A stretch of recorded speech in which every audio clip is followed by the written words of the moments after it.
এটা হচ্ছে লেনোভো আইডিয়াফেড।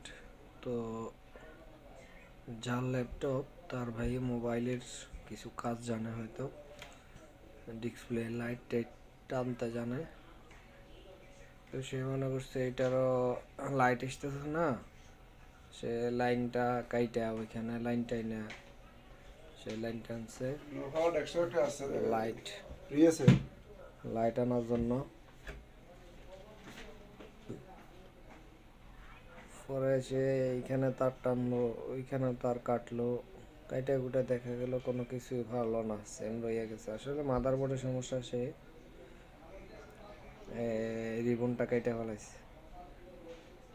পরে ওয়াইনে দিয়ে গেল।